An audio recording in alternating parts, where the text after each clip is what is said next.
Shalom, selamat pagi.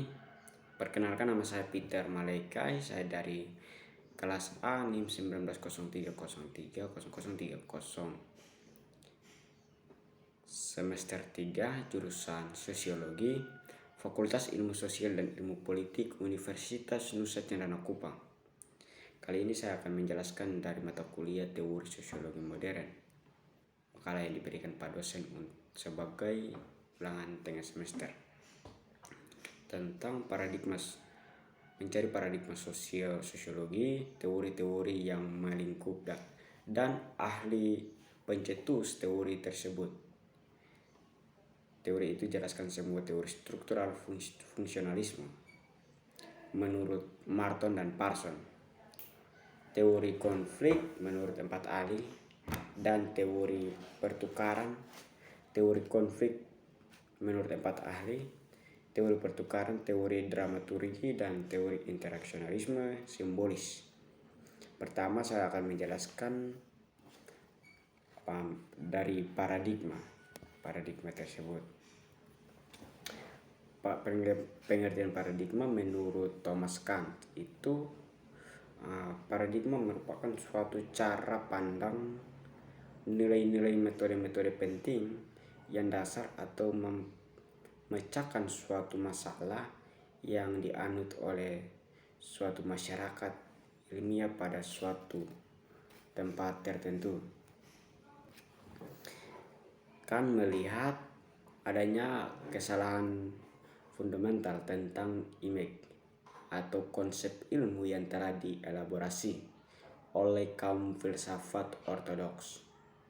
Sebuah konsep ilmu yang mempertahankan dogma yang diwarisi dari empirisme dan fungsionalisme klasik. Jadi tujuan Kant menulis bukunya adalah untuk menunjukkan bahwa kita telah disesak oleh sketsa tentang konsep sains dan berbeda sekali yang muncul rekam secara kegiatan riset itu sendiri. Jadi yang berikut itu teori fungsionalisme struktural. Ada sebuah tradisi dalam pemikiran sosiologi yang lazim disebut dengan fungsionalisme struktural.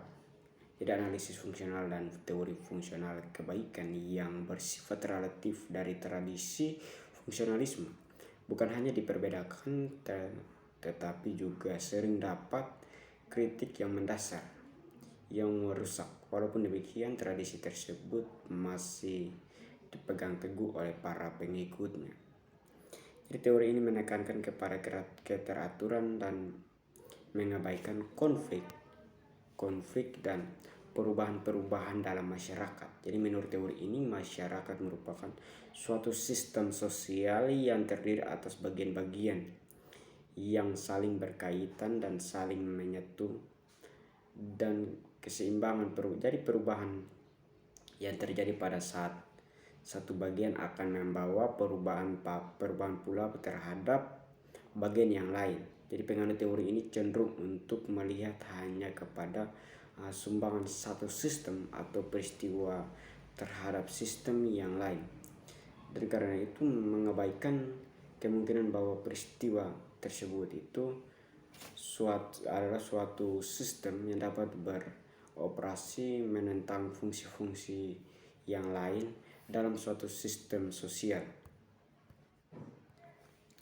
Teori fungsionalisme dan struktural itu menurut para tokoh-tokoh itu, yang pertama menurut Robert Marton itu, dia berpendapat bahwa objek analisis sosiologis adalah fakta sosial seperti peranan sosial dan pola-pola institusionalis dan proses sosial, jadi organisasi kelompok itu, pengendalian sosial dan lain-lain. Jadi hampir semua penganut teori ini berkecenderungan untuk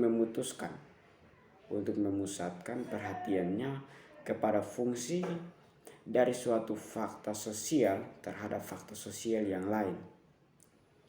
Jadi hanya saja Marton Jadi hanya saja Martin ini sering terjadi ya bercampur adukan perhatian fungsionalisme struktur lebih banyak ditunjukkan kepada fungsi-fungsi dibandingkan motif-motif.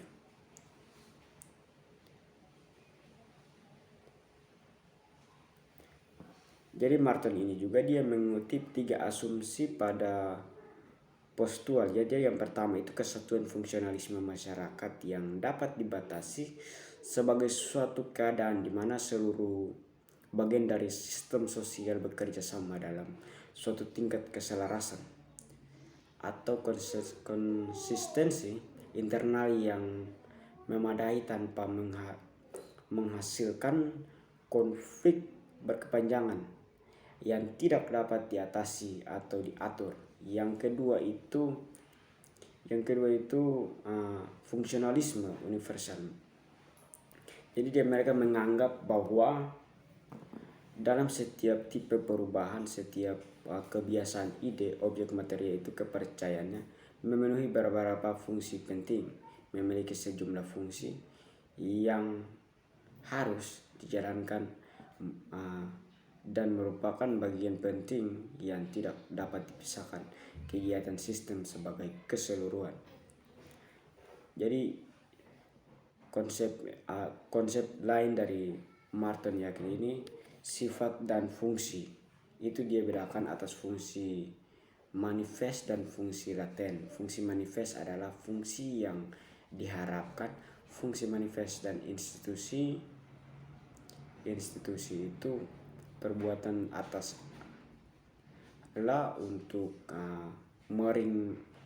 meringankan produktivitas di Amerika Serikat. Yang berikut itu menurut Talcott Parsons. Jadi Parsons ini adalah salah satu penganut teori fungsionalisme struktural. Jadi Talcott Parsons ini fokus penelaan teori fungsionalisme struktur adalah masyarakat. Jadi sebuah masyarakat jadi suatu sistem sosial yang di dalamnya terdapat struktur sosial atau institusi sosial atau stratifikasi sosial yang menggambarkan adanya status dan peran masing-masing anggota masyarakat. Jadi aspek penelaan yang lain adalah fungsi yang dilakukan oleh masing-masing struktur fungsionalis. Yang berikut itu teori konflik. Jadi teori konflik ini dibangun dalam rangka untuk menentang secara langsung terhadap teori fungsionalisme struktural.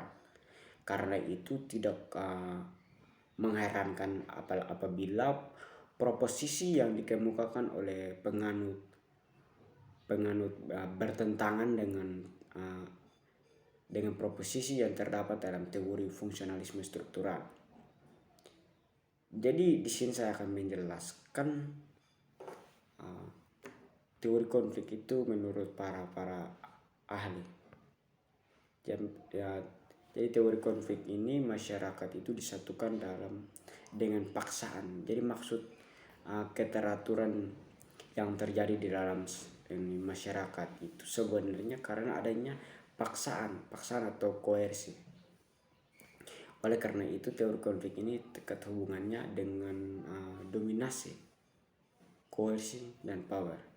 Jadi teori konflik menurut para tokoh itu yang pertama Ralph Dahrendorf. Jadi salah satu aspek dalam teori konflik Dahrendorf adalah mata rantai antara konflik dan perubahan sosial. Jadi konflik menurutnya memimpin ke arah perubahan dan membangun dalam situasi konflik. Jadi golongan yang terlibat atau melakukan tindakan-tindakan untuk mengadakan perubahan dalam struktur sosial. Kalau konflik itu terjadi secara hebat, maka perubahan yang timbul akan bersifat radikal. Begitu pula kalau konflik itu disertai oleh pengangguran kekerasan, maka pertumbuhan struktur. Yang kedua itu menurut Lewis Althusser. Jadi konflik ini dapat merupakan uh, proses yang bersifat instrumental dalam pembentukan, penyatuan dan pemeliharaan struktur sosial. Konflik dapat menempatkan dan menjaga garis batas antara dua atau lebih kelompok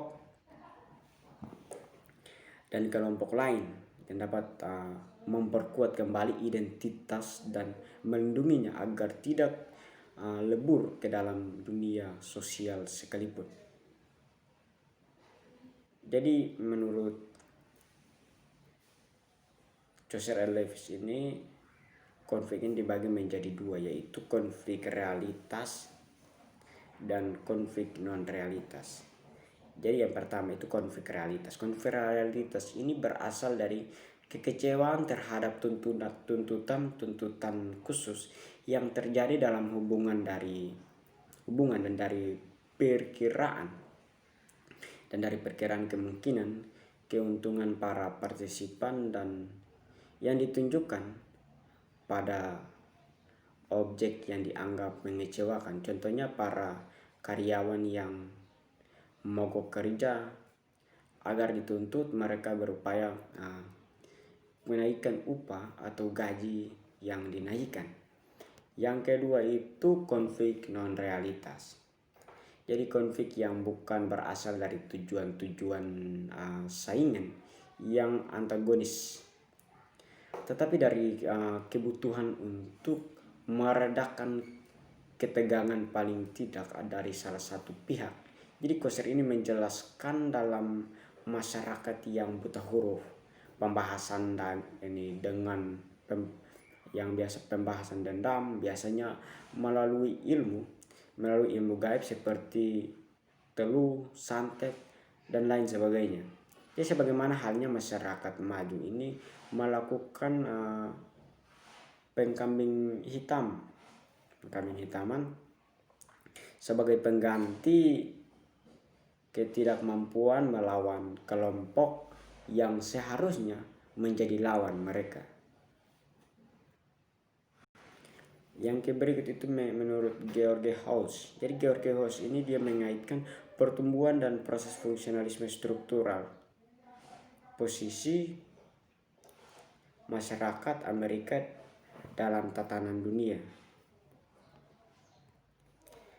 Yang berikut itu menurut Karl Marx. Jadi Karl Marx, tujuan untuk masyarakat itu seutuhnya adalah menciptakan kondisi masyarakat tanpa kelas sosialisme. Dalam hal ini identik dengan kelas sosial yang merupakan sumber yang paling penting dari sumber yang berpengaruh dalam sebuah perubahan sosial. Jadi dari teori konflik ini, pencetus pertama teori konflik itu bukan Karl Marx tapi Hegel.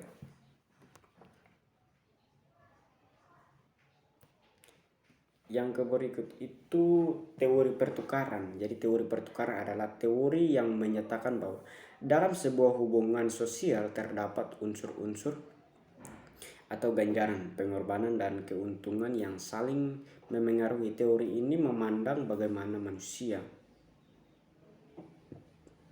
memandang tentang hubungan kita dengan orang lain sesuai dengan anggapan diri manusia tersebut terhadap keseimbangan antara apa yang diberikan ke dalam hubungan dan apa yang dikeluarkan dari hubungan itu.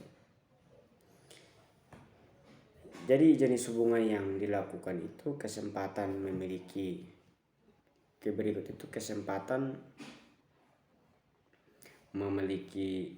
hubungan yang baik dengan orang lain. Yang berikut juga teori dramaturgi. Teori dramaturgi ini merupakan teori yang menjelaskan bahwa dalam kegiatan interaksi satu sama lain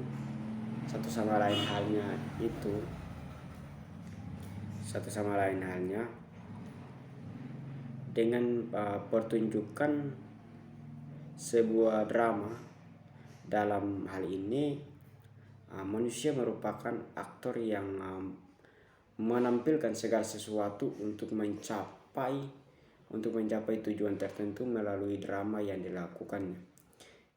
Jadi teori interaksi simbolik.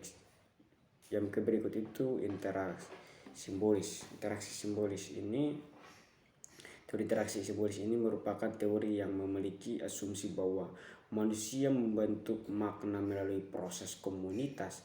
Teori interaksi simbolik ini berfokus pada pentingnya konsep diri, persepsi yang dimiliki oleh individu lain.